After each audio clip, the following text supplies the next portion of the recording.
शांति।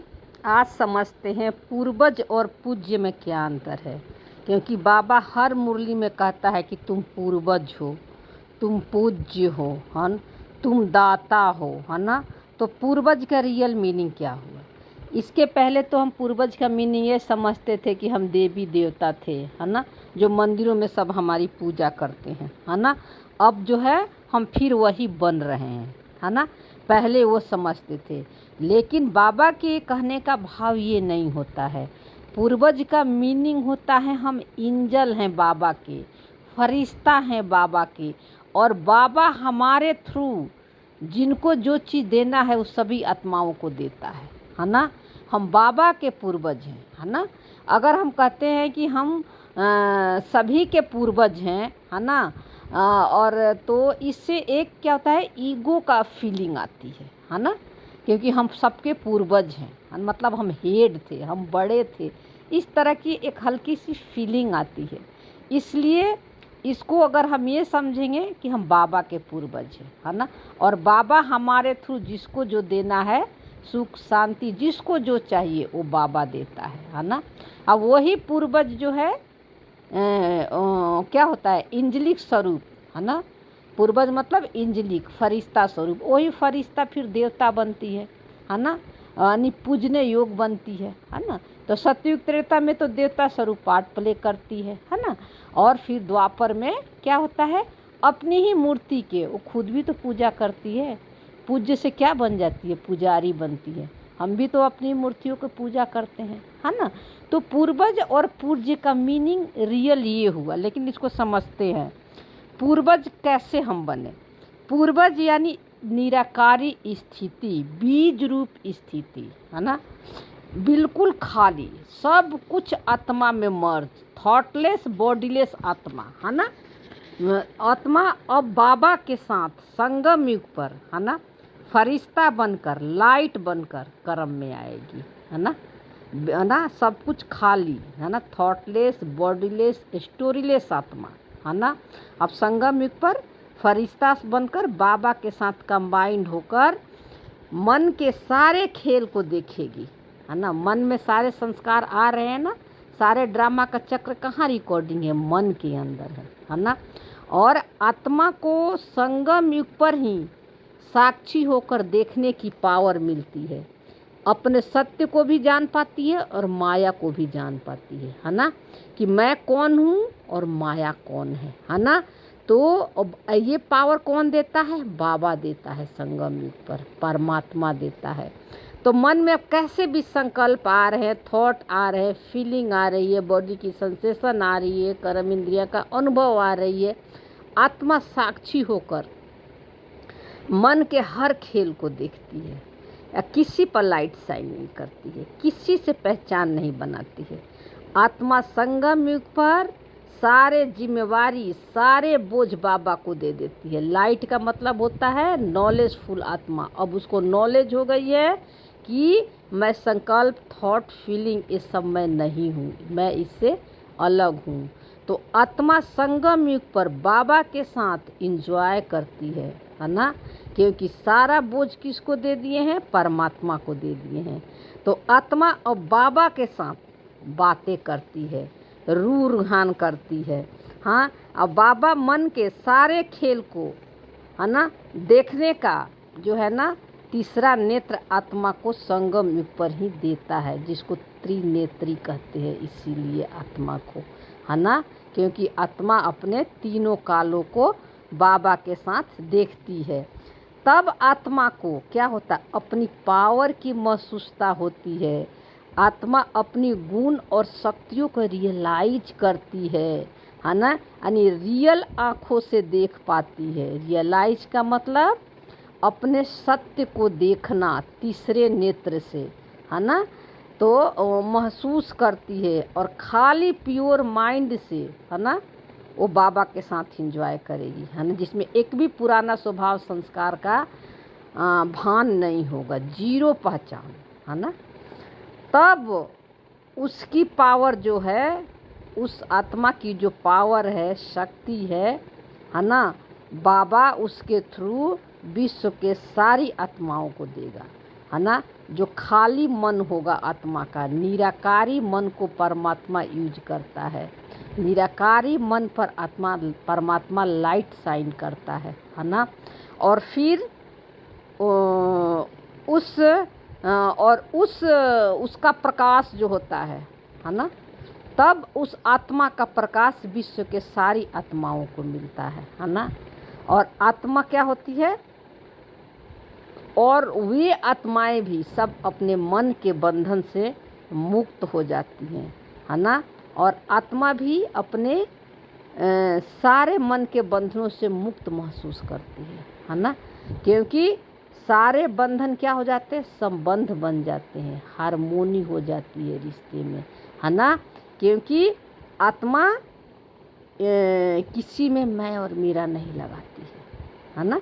इस समय संगम युग पर उसको पावर मिलती है, जो है अपने संस्कारों को देखकर इंजॉय करने का मौका मिलता है। इसीलिए संगम युग को डायमंड युग कहते हैं, है ना।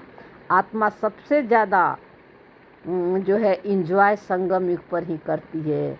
दोनों पार्ट को दोनों खेल को इंजॉय करती है, अपने सत्य के भी देखती है और सपनों की दुनिया को भी, खेल को देखती है, उसको भी इंजॉय करती है। और परमात्मा के साथ अपने ट्रुथ का भी इंजॉय करती है ना। अपने सत्य में रहकर भी इंजॉय करती है।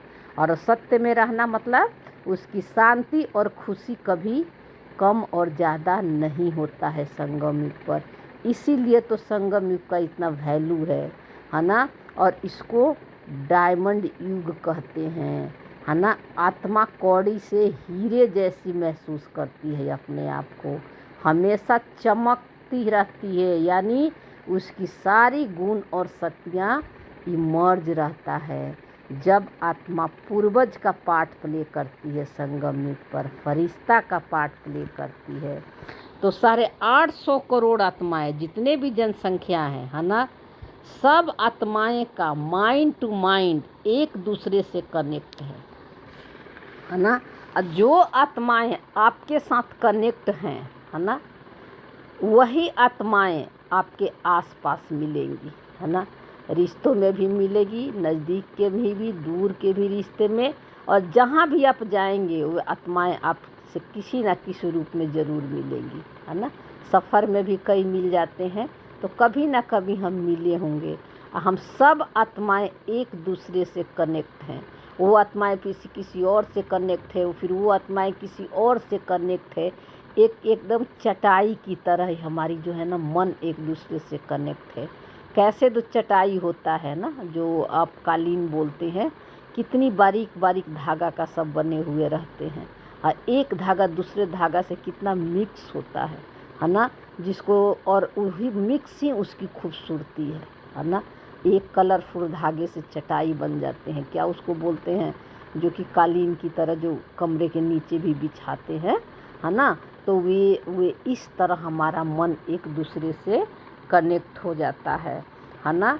तो फिर क्या होता है यहाँ पर,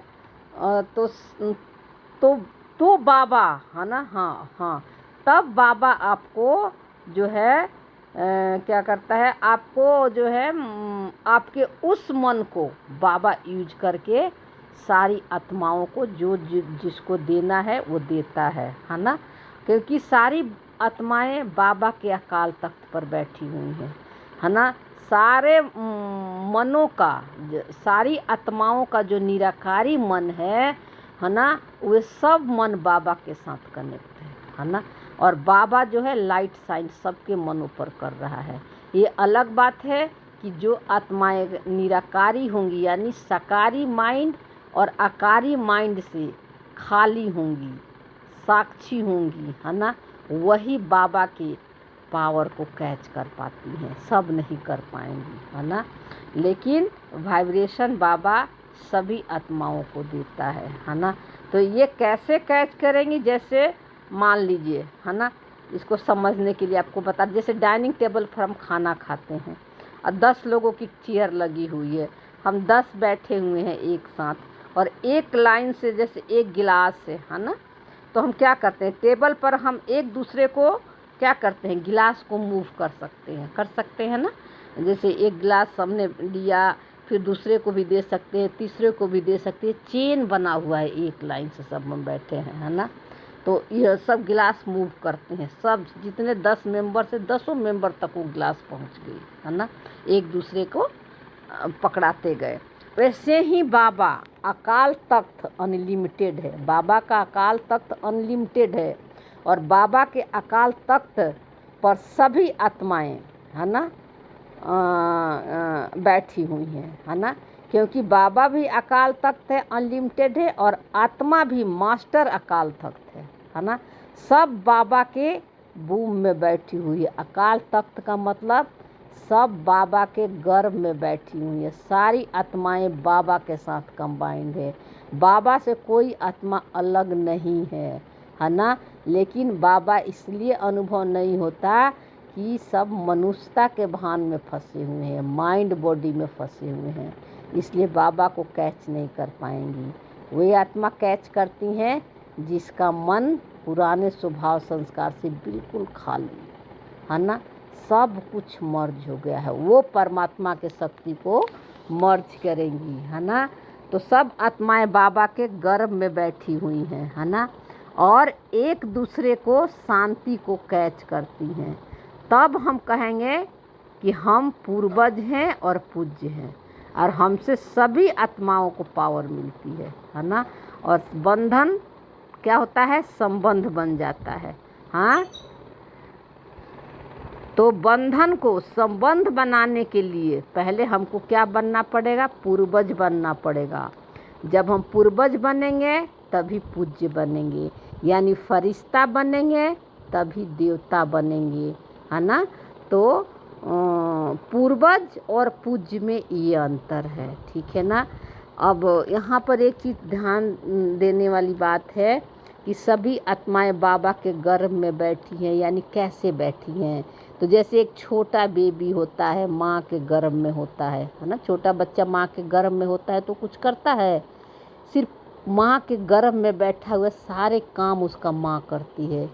श्वास भी माँ से लेता है, खाना माँ खाती है तो उसको मिलता है, पलके भी माँ ऊपर नीचे करती है अपना तो उसका पलके होता है ना। यानी सारा काम माँ करती है, और वो बच्चा बिल्कुल निश्चिंत और बेफिक्र होकर माँ के गर्भ में लेटा हुआ बैठा हुआ रहता है, स्टिल और साइलेंस रहता है ना।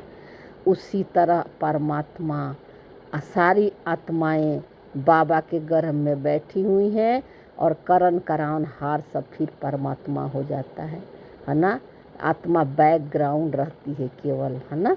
आत्मा कहीं आती जाती नहीं है, स्टिल और साइलेंस रहती है। लेकिन बाबा कब करण कराउन हार होगा, कब बाबा के हम पूर्वज बनेंगे और पूज्य बनेंगे, जब हम पुराने स्वभाव संस्कार से, यानी सकारी माइंड और अकारी माइंड, दोनों माइंड मर्ज हो जाते हैं आत्मा में, यानी एक हो जाते हैं, सब निराकारी मन हो जाता है। जो परम धाम में दिखाया है ना कि सब कुछ मर्ज है, आत्मा एक पॉइंट ऑफ लाइट है, लाइट दिखाया हुआ है। पॉइंट ऑफ लाइट का मतलब क्या होता है, बिंदु। बिंदु का मतलब क्या होता है, जिसका आदि है ना अंत है, कहाँ से शुरू कहाँ से ख़त्म, है ना। ये नहीं है, ये किसी है, ये अनादि स्वरूप है ना। तो इसलिए वहाँ बिंदु दिखाया, सब कुछ उस बिंदु में मर्ज है, सब कुछ उस सिंधु में समाया हुआ है ना। अब सब कार्य कौन कर रहा है, बाबा कर रहा है। तो इसको हम बाबा का बूम कहते हैं, गर्व कहते हैं, है ना। तो पूर्वज और पूज्य का रियल मीनिंग ये हुआ। हाँ, घर में जैसे पूर्वज हम हैं, हाँ, पूर्वज का मतलब क्या हुआ, जैसे जो घर में बड़े होते हैं, है ना, तो क्या चाहते हैं, यही चाहते हैं ना कि सब डिसिप्लिन में हो, अनुशासन में हो, है ना, सब हम अच्छी मार्ग पर चले, है ना। पूर्वज का मतलब जो घर के जो हेड होते हैं, है ना।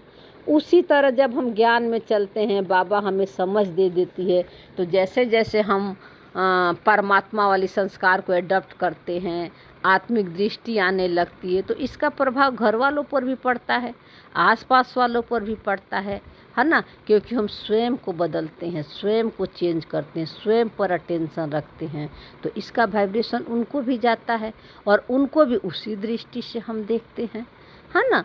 तो ये एक परिवार के रिश्ते होते हैं, इस तरह मानते हैं, बना सकते हैं।